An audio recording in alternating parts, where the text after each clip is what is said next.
Cell cycle और cell division जैसे कि टॉपिक से आपको क्लियर हो गया, सेल आपने बहुत ही जगह पर पढ़ा होगा, उसके बारे में मैं नहीं एक्सप्लेन कर रही हूँ। यहाँ पे मैं सेल साइकिल के बारे में बता दूँ, ज़रा सा डिफिनेशन इसका बता दूँ। सेल साइकिल का मतलब होता है जैसे कि एक सिंगल सेल है, वो सिंगल सेल अपना ग्रोथ करता है। ये सिंगल सेल है, ये ग्रोथ किया, ये ग्रोथ करके इस फॉर्म में आ जाता है। इस फॉर्म में आने के बाद इसमें प्रोटीन का भी सिंथेसिस होता है, डीएनए का भी सिंथेसिस होता है। मतलब कि ये अपने जो इसके अंदर जितने भी ऑर्गन्स होते हैं, माइटोकॉन्ड्रिया हो गया, क्लोरोप्लास्ट हो गया, प्लांट के सेल में, तो अपनी संख्या को दोगुणित करके ये अपने सेल में ग्रोथ करके यहाँ पे फिर 2 डॉटर सेल का फॉर्मेशन करती है। ये फिर डॉटर सेल जो होता है ये फिर से इसमें ग्रोथ होता है, फिर ये अपने अंदर के ऑर्गन्स को डुप्लीकेट करता है और उसके बाद फिर 2 डॉटर सेल बनाता है। यही प्रोसेस होता रहता है, इसी को हम सेल साइकिल कहते हैं। अब सेल डिवीज़न क्या होता है?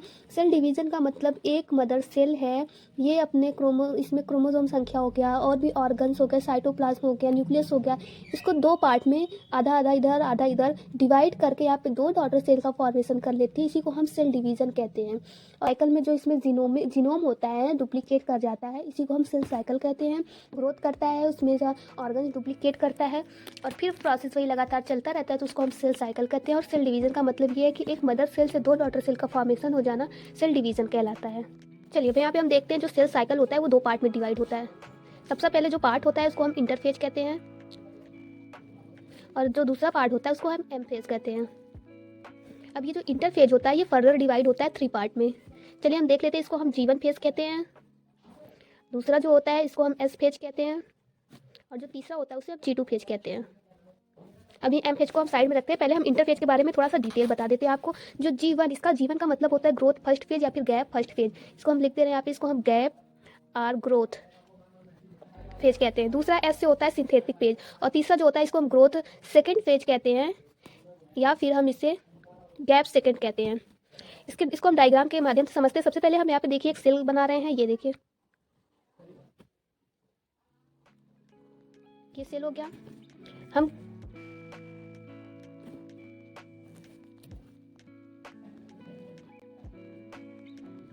ये एम फेज हो गया, ये पूरा सेल है। सेल साइकिल के बारे में हम ये साइकिल बना दिए हैं, इसको हम G1 फेज कह दे रहे हैं, इसको हम S फेज कर दे रहे हैं और ये G2 फेज है और M फेज है। ये माइटोसिस फेज हो गया और ये इंटरफेज हो गया जिसके 3 पार्ट हैं। चलिए अब इसके बारे में हम जान लेते हैं। जो G1 फेज होता है इसको हम, ये सबसे पहले फेज में आता है तो इसको हम G1 फेज कहते हैं, गैप फर्स्ट फेज कहते हैं या फिर ग्रोथ फेज कहते हैं। इसमें जो होता है सेल का ग्रोथ होता है। मैं बताई जैसे कि ये 3 पार्ट में होता है। सबसे पहले इसमें सेल का ग्रोथ होता है, जैसे कि मैं यहाँ पे बताई हूँ कि एक सेल है, इसमें ग्रोथ होता है। सबसे पहले ये अपने अंदर ग्रोथ करता है, उसके अंदर ऑर्गन्स जो होते हैं उसको डुप्लीकेट करता है। चलिए ठीक है, यहाँ पे ये सेल ने इसको ग्रोथ कर लिया। सिंथेसिस आप फिर यहाँ पे जो प्रोटीन्स होते हैं, डीएनए होता है उसका सिंथेसिस होता है यहाँ पे, इसलिए इसको हम एस फेज और इसको G2 फेज कहते हैं। जीवन के बारे में हम जान लेते हैं सबसे पहले कि इस पे क्या होता है, इसका क्या डिफिनीशन और इसको हम किस नाम से जान सकते हैं।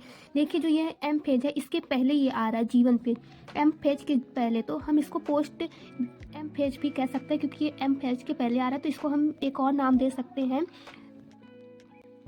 इसको हम एक और नाम कौन सा दे सकते हैं, पोस्ट माइटोटिक फेज कह सकते हैं। पहला नाम है ये ग्रोथ फेज है, इसको हम कह सकते हैं, गैप फेज कह सकते हैं। और ये देखिए पोस्ट माइटोटिक फेज भी इसको हम कह सकते हैं क्योंकि ये एम के बाद आ रहा है। और यहाँ पे हम दूसरा नाम ये दे सकते हैं, ये जो यस है ये सिंथेसिस फेज है, इसके पहले G1 फेज आ रहा है ना, तो हम इसको प्री सिंथेसिस फेज भी कहते हैं। इसको ध्यान दीजिएगा, नाम में कंफ्यूज हो जाते हैं। इसका नंबर 2 क्या नाम है, इसको हम प्री सिंथेसिस फेज भी कहते हैं क्योंकि ये एस फेज के पहले आ रहा है तो प्री सिंथेसिस फेज, और एम फेज के बाद आ रहा है तो पोस्ट माइटोसिस फेज कहते हैं। और इसको हम एक और नाम देते हैं रेस्टिंग,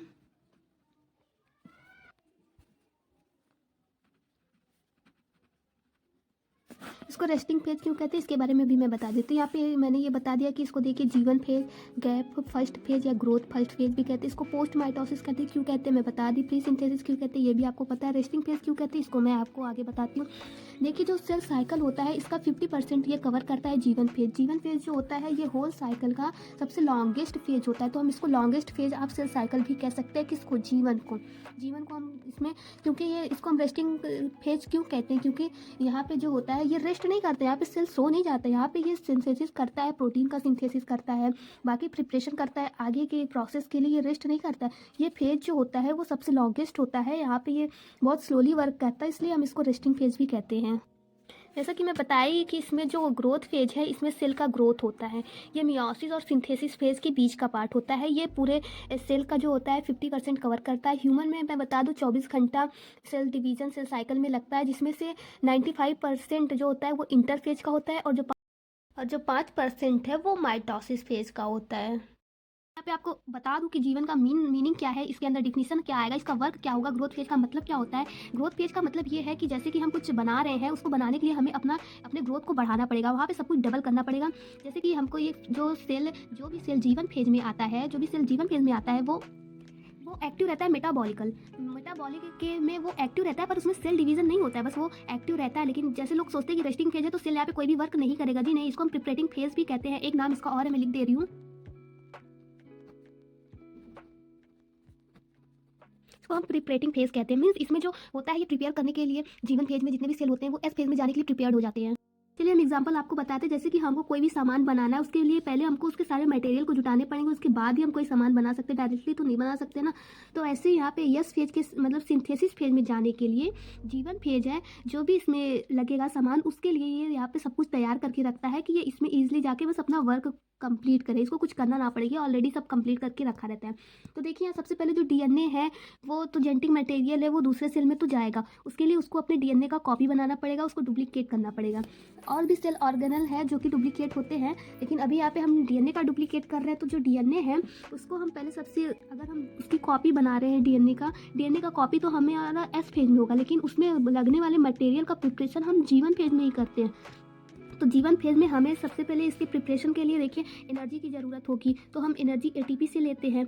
यहाँ पे एमिनो एसिड का फॉर्मेशन करेंगे, एमिनो एसिड भी इसमें एटीपी के साथ साथ एमिनो एसिड की भी ज़रूरत पड़ेगी, प्रोटीन की ज़रूरत पड़ेगी।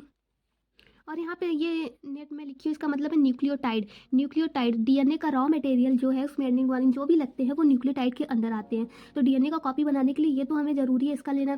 फिर यहाँ पे आरएनए का सिंथेसिस भी होता है, जीवन फेज में आरएनए का सिंथेसिस होता है। कुछ ऑर्गन्स हैं जो डुप्लीकेट हो जाते हैं और इन्हीं का प्रिपरेशन जीवन फेज में होता है, इसीलिए इसको हम प्रिपेयर्ड फेज भी कहते हैं। चलिए हम सेकेंड फेज के बारे में बताते हैं। ये जो इंटरफेज है इसका 30% इसमें लगता है, इसका 30% लगता है। एस से होता है कि सिंथेसिस फेज, यहाँ पे जो आरएनए के लिए डीएनए बनाने के लिए हमने मटेरियल सब तैयार कर रखा था, यहाँ पे आने के बाद वो डीएनए का कॉपी बन जाता है। डीएनए का कॉपी मतलब कि हमारे जो ह्यूमन होते हैं उनमें क्रोमोसोम संख्या 46 होता है, 46 तो होता है, लेकिन जब ये कॉपी बनता है तो ये एक डीएनए है, एक ये डीएनए है, इसने कॉपी बना रखा है। तो कॉपी बनाने पे तो ये डीएनए 2 बन जाते हैं, पर जो क्रोमोसोम संख्या रहता है वो सेम होता है, वो डबल नहीं होता है। इतना ध्यान रखना है कि जो सिंथेसिस फेज में डीएनए का कॉपी बन रहा है, डीएनए का सिंथेसिस हो रहा है, जिसे हम डीएनए रिप्लिकेशन भी कहते हैं। डीएनए से डीएनए बनने को डीएनए रिप्लिकेशन कहते हैं। डीएनए का कॉपी तो बनता है लेकिन क्रोमोसोम संख्या सेम ही रहता है। जो पुराना डीएनए है उस पर क्रोमोसोम संख्या 46 है, तो जो नया इसका कॉपी बन के आएगा इसमें भी क्रोमोसोम संख्या सेम होगा, बस डीएनए का कॉपी बन जाएगा। तो ये था यस फेज, इतना आपको समझ में आया होगा। अब हम तीसरे में चलते हैं G2 फेज में। G2 फेज जो होता है ये 15% इसमें समय लगता है। हम यहाँ पे आपको बता दें कि जो ह्यूमन का होता है वो 24 आवर्स में कंप्लीट होता है, और ईस्ट जो होता है वो 90 मिनट में इसका सेल साइकिल कंप्लीट होता है। पूछता है जनरली ईस्ट में कितना समय लगता है, तो ईस्ट में 90 मिनट लगता है और ह्यूमन में 24 आवर्स लग जाते हैं, जिसमें से एक घंटे माइटोसिस के लिए होते हैं, और जो बाकी के 22-23 घंटे हैं वो इंटरफेज में पूरे करने में लगते हैं। G2 के बारे में मैं बता दूं कि ये माइटोसिस फेज यहाँ पे है, ये G2 फेज है। तो माइटोसिस फेज के पहले G2 फेज आ जा रहा है, तो हम इसको प्री माइटोसिस फेज भी कहते हैं G2 फेज को। और हम यहाँ पे प्री माइटोसिस फेज इसलिए कह रहे हैं क्योंकि ये इसके पहले आ जा रहा है, M फेज के पहले आ जा रहा है, इसलिए हम इस G2 को प्री माइटोसिस फेज भी कहते हैं। ध्यान रखिएगा नाम को। नाम यहाँ पे क्लियर हो गया कि प्री माइटोसिस फेज कैसे इसको हम बोल सकते हैं। यहाँ पे जो G2 फेज है इसमें जो होता है प्रिपरेशन होता है किस चीज़ के लिए, माइटोसिस फेज का।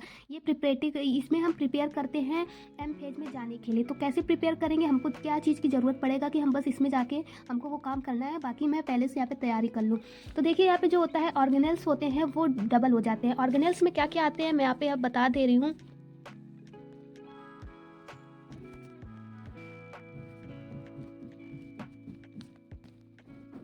ये माइटोकॉन्ड्रिया हो गया, गोल्गी एप्रेटस हो गया। तो ये स्पेशल तीन जो ऑर्गेनेल्स हैं ये यहाँ पे डबल हो जाते हैं। यहाँ पे ये डबल होकर माइटोसिस फेज के लिए हेल्प करते हैं। यहाँ पे ये प्रिपेयर्ड हो जाते हैं पहले से। और इस साइकिल में आप देख सकते हैं जो इंटरफेज है, इंटरफेज में सबसे कम समय ये ले रहा है 15%। इंटरफेज में सबसे ज़्यादा समय कौन ले रहा है? जीवन ले रहा है। ये इंटरफेज में नहीं, होल साइकिल में सबसे ज़्यादा समय ले रहा है। बट यहाँ पे इंटरफेज की बात अगर हम कर रहे हैं तो 50% जीवन है, एस 30% है, और G2 जो है वो 15% है। तो सबसे कम टाइम कंज्यूम कर रहा है G2 फेज। और इसके तुरंत बाद ही माइटोसिस फेज का जो होता है प्रोसेस वो स्टार्ट हो जाता है। तो जैसे मैं यहाँ पे बताई थी कि डीएनए का रिप्लिकेशन होता है और प्रोटीन और बहुत यहाँ पे हिस्टोन प्रोटीन बनता है। यहाँ पे मैं आपको बता दूँ कि इसमें डीएनए रिप्लिकेशन, ये देखिए डीएनए रिप्लिकेशन साथ ही साथ इसमें होता है हिस्टोन प्रोटीन का फॉर्मेशन होता है। पूछ लेता है हिस्टोन प्रोटीन का फॉर्मेशन किस में होता है, तो सिंथेसिस फेज में होता है, एस फेज में होता है। ये याद रखिएगा कि इसमें डीएनए का रिप्लिकेशन और हिस्टोन प्रोटीन का फॉर्मेशन होता है। G2 फेज में जो हम आ जाते हैं यहाँ पे, तो यहाँ पे मैं आपको बता दूँ कि इसके बाद इसमें जो डीएनए का सिंथेसिस होता है वो स्टॉप हो जाता है। यहाँ पे आरएनए बनने लगते हैं, प्रोटीन बनता है माइटोसिस फेज के लिए यहाँ पे। और यहाँ पे डीएनए जो का सिंथेसिस यस फेज में हो रहा है वो यहाँ पे आके स्टॉप हो जाता है। और ये तो मैं आपको बता दी कि इसमें ऑर्गन्स के ये जो होते हैं वो हो जाते हैं। इसमें एक और फेज़ है G0 फेज़, जिसे हम G0 फेज़ या G0 फेज़ कहते हैं। वो प्रावस्था यहाँ पे होती है। चलिए मैं आपको वो भी एक्सप्लेन कर लेती हूँ। यहाँ पे G1 के जस्ट ऊपर यहाँ पे G0 फेज़ रहता है, इसको हम G0 फेज़ से हम डोनेट करते हैं। चलिए हम इसके बारे में थोड़ा सा आपको डिटेल बनाते थे। इसका मतलब क्या होता है G0 का मतलब ग्रोथ फेज, जिसमें ग्रोथ ना हो रही हो। ऐसे जनरली ग्रोथ तो नहीं हो रहा है, पर ये जो होता है मेटाबॉलिक एक्टिव रहता है। जैसे कि ह्यूमन हो गए हैं, ह्यूमन में नर्वस सिस्टम जो होता है उसमें जो नर्व सेल प्रेजेंट होती हैं वो G0 फेज में चली जाती हैं, क्योंकि वो जन्म के बाद उसमें ग्रोथ नहीं होता है। G0 फेज में जाने का मतलब ये होता है कि जो भी सेल G0 में यहाँ जीवन से G0 में चली जाती हैं या सिंथेसिस फेज, मतलब ये क्रॉस करके यहाँ पे डिवीजन नहीं करती है, वो सेल यहीं पे रह सकती है। मतलब उसमें प्रोटीन का और सब चीज़ का सिंथेसिस होता है, फिर वो यहाँ से G0 फेज में चली जाती हैं। ये G0 फेज है, ये जो होता है इसको हम शांत अवस्था भी कहते हैं। ये मेटाबॉलिकल जो होता है एक्टिव रहती हैं। ये एक्टिव तो रहती हैं, मेटाबॉलिक इसमें होते रहता है, सक्रिय रहती हैं ये। लेकिन इसमें जो सेल डिवीज़न होता है वो नहीं होता है। सेल डिवीज़न का प्रोसेस, सेल का विभाजन नहीं होता है। मेटाबॉलिक का एक्टिव होता है, G0 होता है। इसको हम शांत फेज भी कह सकते हैं, हिंदी में इसको हम शांत फेज भी कह सकते हैं। इसको हम एक और नाम से जानते हैं, वो है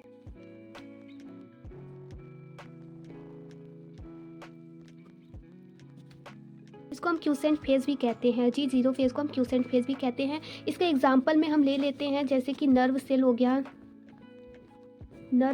ये आफ्टर बर्थ जो होता है ह्यूमन में, आफ्टर बर्थ ये डिवाइड नहीं होता है, वो जीवन फेज से डायरेक्ट G0 में फेज में चला जाता है, रेस्टिंग अवस्था में चला जाता है, शांत अवस्था में चला जाता है। अच्छा, कभी कभी क्वेश्चन में पूछ लेता है सीक्वेंस इसका, सेल साइकिल का सीक्वेंस क्या है। तो मैं बता दूं सेल साइकिल का जो ये सीक्वेंस है, ये पहले G1 फेज आता है, S फेज आता है, G2 फेज आता है, फिर M फेज आता है। ये इसका सीक्वेंस है, ये याद रखिएगा। ये सीक्वेंस चेंज नहीं होता है। किसी भी सेल में इसका डिवीजन हो रहा है तो सबसे पहले G1 फेज आता है, फिर S फेज, फिर G2, फिर M फेज आता है। यही इसका साइकिल है, यही इसका प्रोसेस है। यहाँ तक समझ में आया होगा। तो फिर मैं यहाँ पे M फेज में चलती हूँ। जो M फेज होता है वो 2 पार्ट में होता है। चलिए इसके बारे में थोड़ा मैं बता दे रही हूँ। इसके 2 पार्ट कौन कौन से हैं। मैं इसको पहले M फेज को फर्दर डिवाइड करते हैं 2 पार्ट में। पहला है कैरियोकाइनेसिस और दूसरा है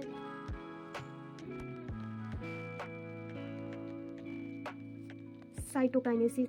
चलिए तो मैं बता दूं यहाँ पे कैरियोकाइनेसिस और साइटोकाइनेसिस क्या होता है। कैरियो मतलब होता है न्यूक्लियस, काइनेसिस मतलब होता है विभाजन होना।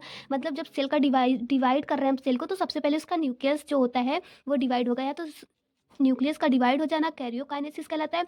और सेल के अंदर जो साइटोप्लाज्म होते हैं उसको भी तो डिवाइड करेंगे। जब सेल डिवाइड होगा तो उसके साथ साइटोप्लाज्म भी तो डिवाइड होगा। तो साइटोप्लाज्म का डिवीजन जो होता है उसको हम साइटोकाइनेसिस कहते हैं। न्यूक्लियस का डिवीजन कैरियोकाइनेसिस, साइटोप्लाज्म का डिवीजन साइटोकाइनेसिस होता है। तो ये जो